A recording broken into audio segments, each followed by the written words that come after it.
Welcome to this lecture on animal behavior. Today, we are going to explore a fascinating question. Why do animals do what they do? We will uncover the two fundamental ways biologists answer this question, known as proximate and ultimate causes. By the end of this video, you will have a completely new lens through which to view the natural world. To begin our journey, imagine you are looking at an antique grandfather clock. If someone asks you why it is ticking, you have two correct ways to answer. You could explain the immediate mechanics, describing how heavy metal weights pull on gears to swing the pendulum.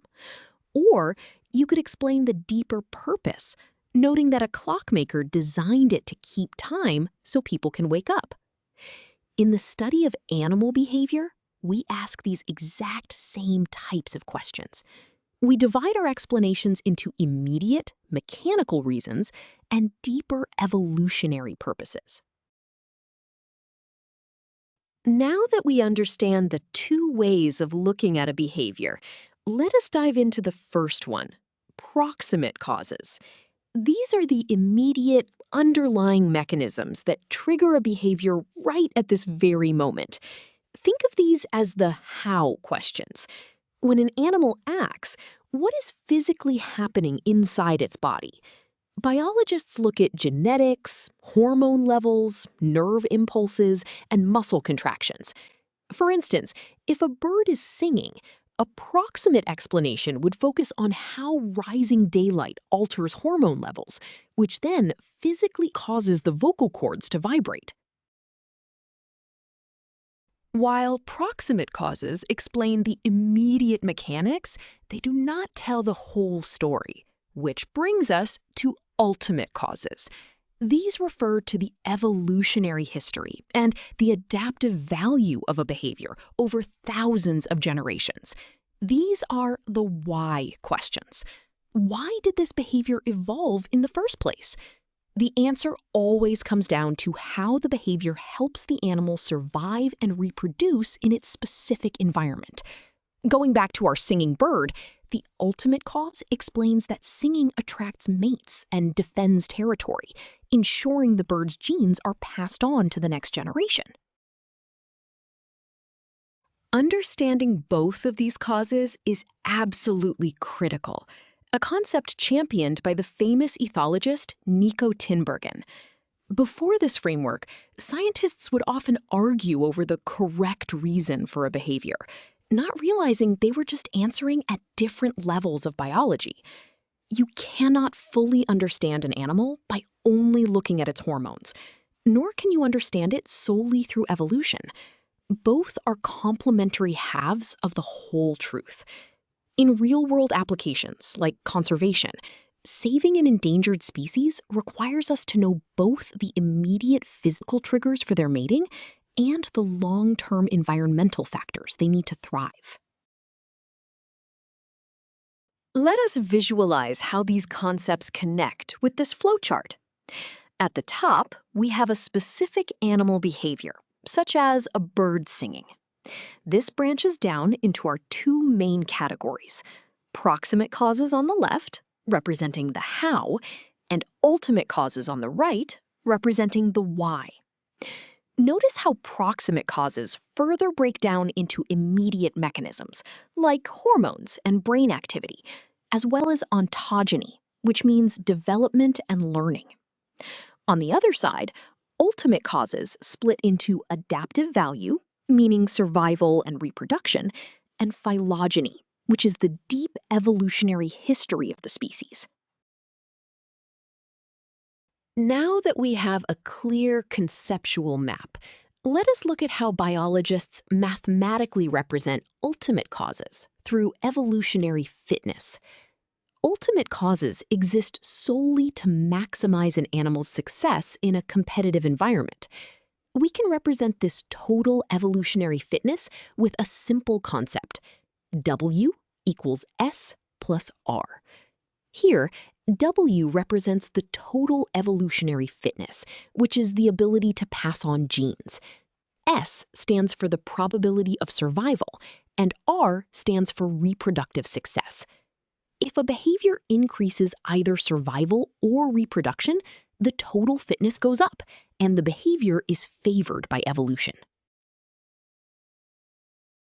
Building on our basic fitness concept, we often need to calculate exactly how a specific new behavior changes an animal's standing.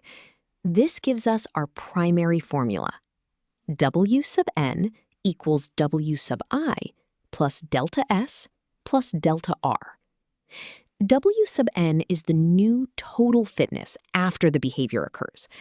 W sub I is the initial baseline fitness the animal started with.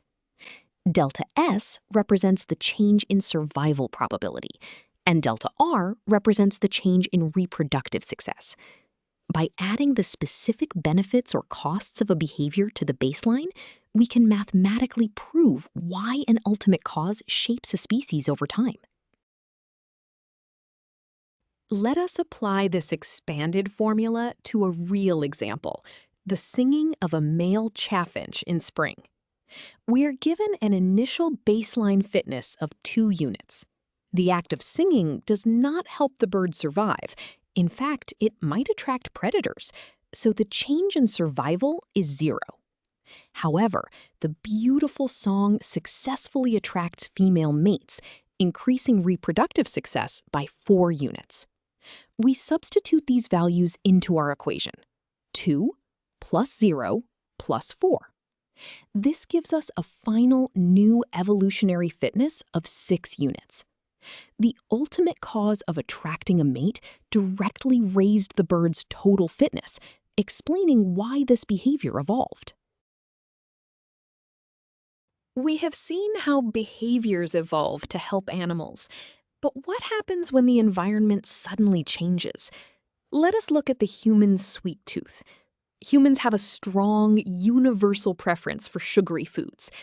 The proximate cause is that sugar binds to taste receptors, releasing dopamine in our brains to make us feel intense pleasure. The ultimate cause is that in our ancient hunter-gatherer environment, sweet foods like ripe fruits were rare and packed with highly valuable energy. Ancestors who craved them survived better. But today, sugar is artificially abundant, turning this ancient survival advantage into a modern health risk. To understand this environmental mismatch mathematically, we use a slightly modified version of our fitness equation. W sub m equals W sub b plus delta S plus delta R. Conceptually, this is the exact same formula we used for the bird, just adapted for a modern human context. W sub m represents the total fitness of a human living in our current modern environment. W sub b is the baseline fitness. We still look at the changes in survival and reproduction, but now we are evaluating how an ancient ultimate cause interacts with drastic modern environmental changes, which can sometimes yield negative numbers.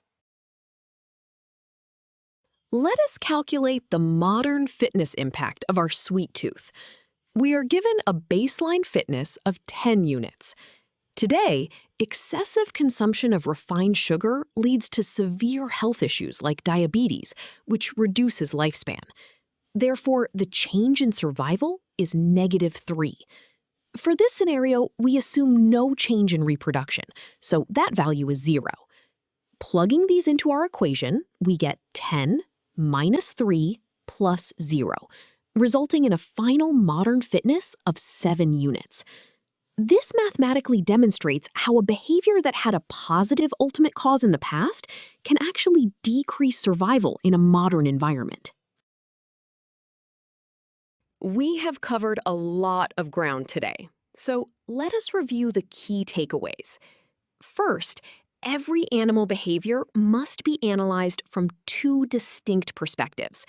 Proximate causes explain the immediate how of a behavior, focusing on internal physiological mechanisms like hormones and genetics. Second, ultimate causes explain the evolutionary why, focusing on how the behavior historically improved survival and reproduction. Finally, by combining both the mechanical triggers and the evolutionary purposes, we gain a complete, holistic understanding of the complex actions of living creatures. You now have the tools to analyze any animal behavior in nature.